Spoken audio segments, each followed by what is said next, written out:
Hi everybody, welcome back to the channel, and today we are going to be baking up a cake, a banana cake with brown butter icing. It sounds so good to me.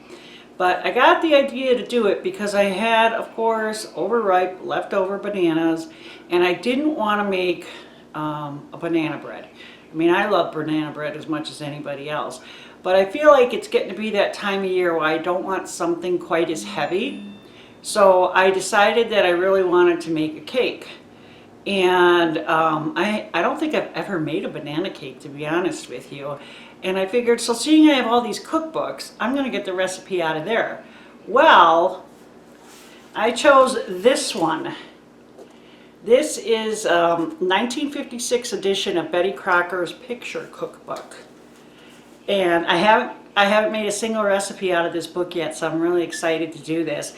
And let me tell you, these people of the 1950s were serious about their cakes. They put a lot of thought, time, and energy into these cakes. I mean, they made their cakes unlike we do today. They make them for flavor.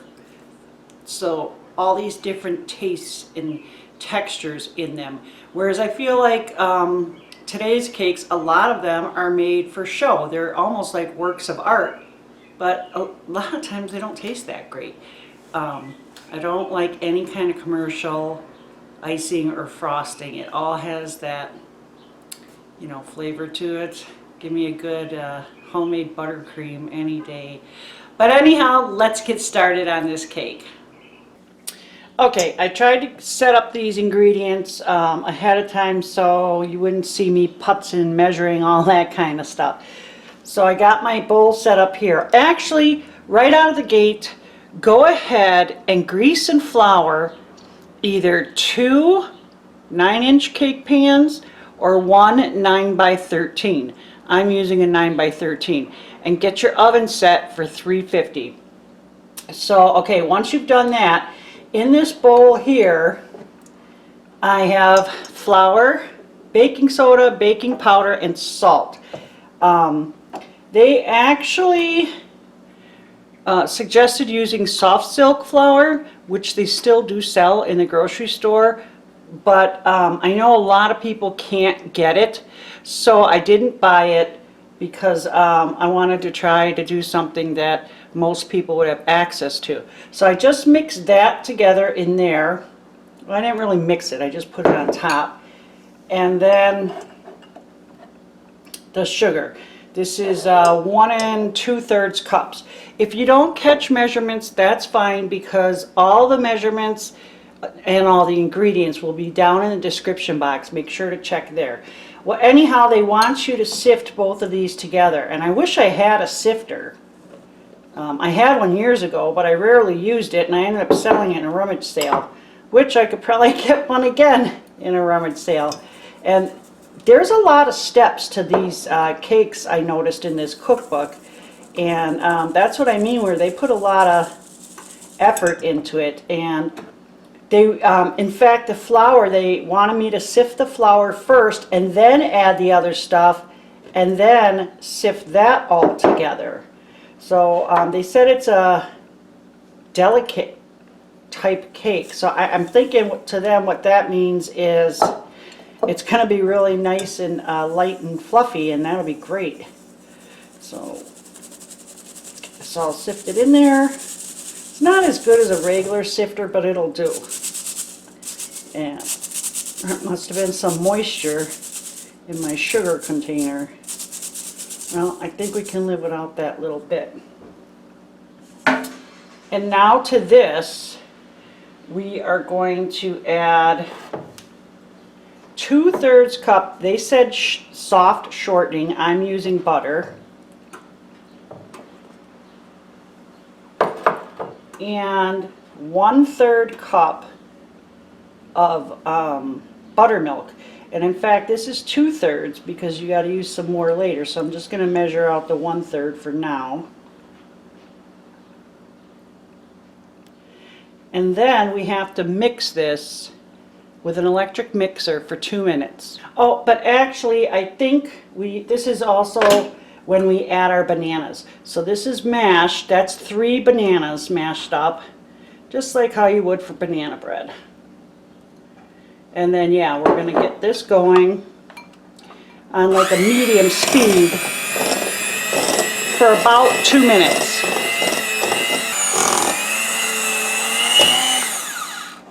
Okay, that was thick mixing there. So that was about 2 minutes. And now we're going to add 3 eggs.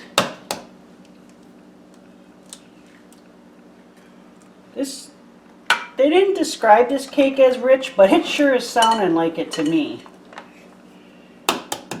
But, you know, it's not like you eat it every day, so you deserve a treat, right? Okay. Whoa. And then we're going to add that other 1/3 cup of buttermilk.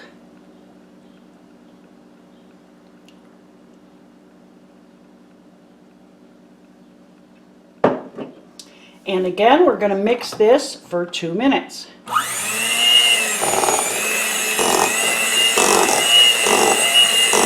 Okay, the 2 minutes is up, so we're going to get this in our pan. All that mixing really incorporated a lot of air, so I'm thinking this is going to be a really nice fluffy cake. So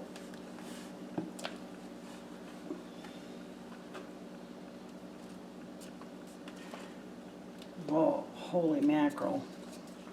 It's a fluffy batter, so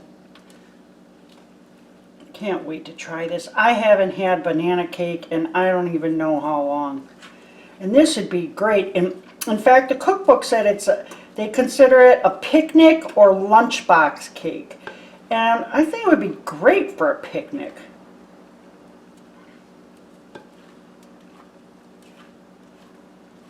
Be good for any kind of, you know, outdoor get-together, I think.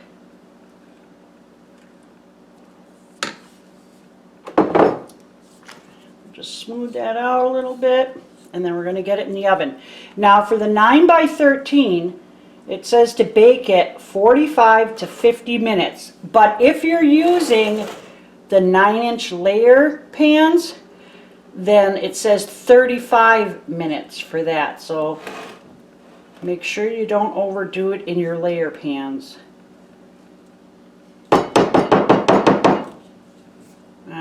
Good enough. Alright, we'll get it into the oven and then we'll start on our icing. Okay, the first step in this icing recipe is melting a 1/3 cup of butter and letting it go until it's a light brown color. Lightly browned, as they said. So I'm just kind of, I don't want it to pop, but I've never purposely tried to just brown butter like this. Usually when mine's brown, it's because I let it go too long on accident. But I'm really looking forward to this.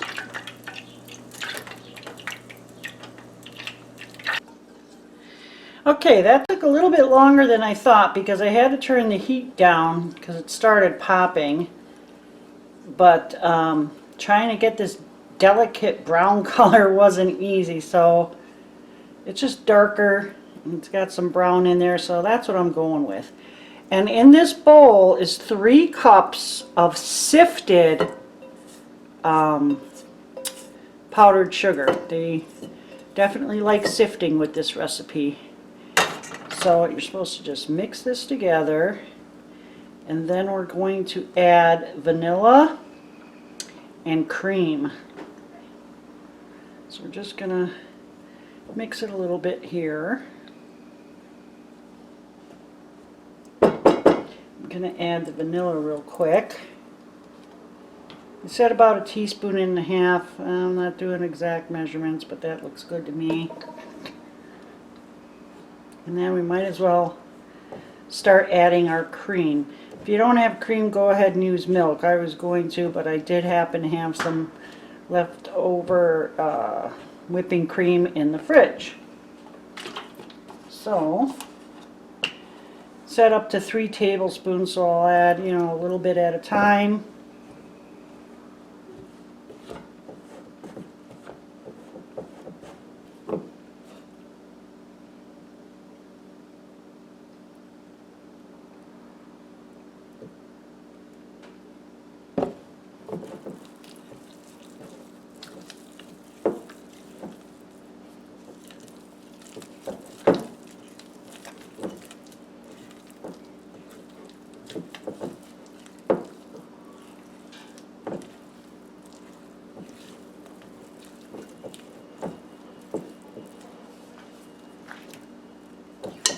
Well, that definitely took more than 3 tablespoons of milk, but it looks like it's finally coming together. I'm not sure if I'm going to add more or not. I don't see how this would do 2 round cake layers.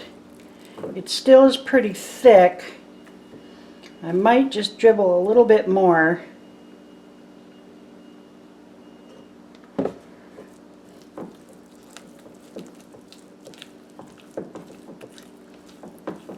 That's definitely better.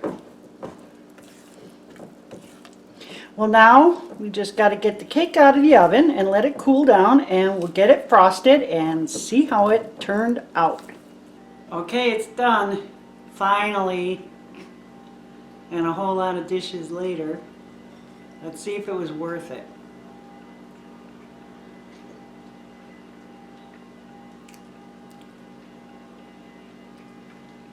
It is very light. And unlike banana bread, the banana's not like really overpowering. It's like a light banana flavor. And this frosting, it doesn't have a heavy flavor either.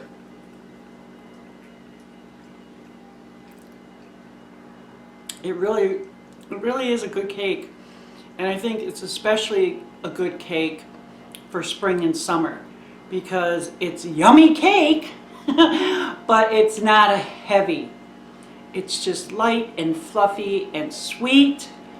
Very good.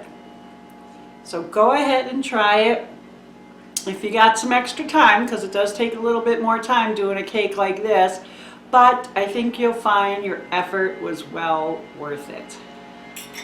Thumbs up if you liked the video, and subscribe if you're not a subscriber. It was nice talking to you, and you take care.